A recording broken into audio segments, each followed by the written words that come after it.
लोकसभा चुनाव के 7वें चरण का मतदान आज हो रहा है। इस चरण में 8 राज्यों और केंद्र शासित प्रदेशों की 57 सीटों पर मतदान कराया जाएगा। इन सीटों पर कुल 904 उम्मीदवार चुनावी मैदान में हैं।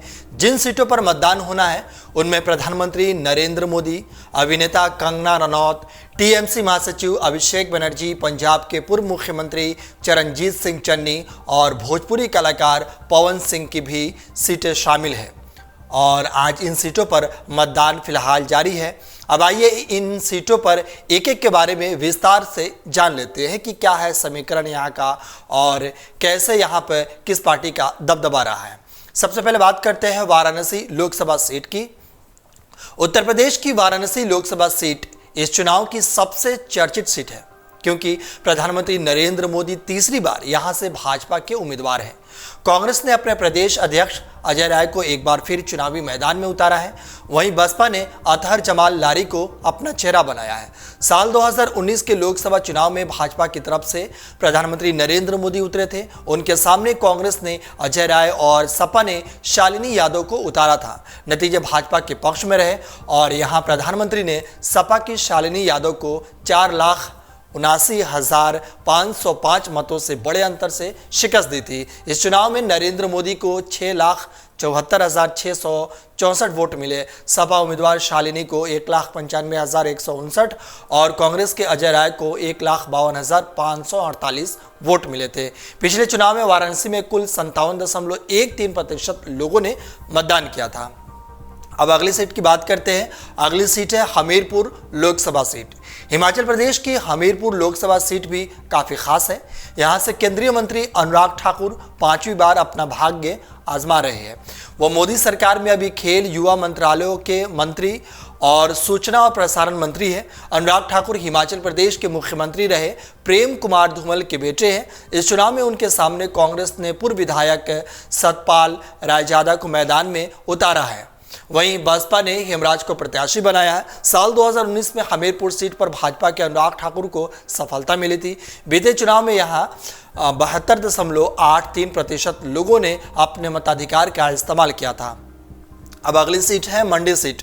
इस चुनाव में उतरे उम्मीदवारों में कुछ ऐसे उम्मीदवार हैं जिनकी चर्चा सबसे ज्यादा है। ऐसे ही एक उम्मीदवार है कंगना रनौत। फिल्म अभिनेता कंगना को भारतीय जनता पार्टी ने हिमाचल प्रदेश की मंडी सीट से अपना उम्मीदवार बनाया है।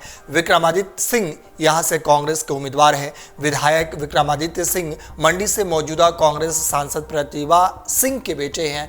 विक्रमादित्य सिंह का परिवार मंडी लोकसभा सीट का 6 बार प्रतिनिधित्व कर चुका है। साल 2019 के लोकसभा चुनाव में यहां से भाजपा के राम स्वरूप शर्मा जीते थे। साल 2019 में मंडी में 73.6% लोगों ने मताधिकार का इस्तेमाल किया था। वही साल 2021 में मंडी सांसद राम स्वरूप शर्मा का निधन हो गया। इसके बाद मंडी सीट पर उपचुनाव हुआ, जिसमें कांग्रेस से पूर्व मुख्यमंत्री वीरभद्र सिंह की पत्नी प्रतिभा सिंह सांसद चुनी गई।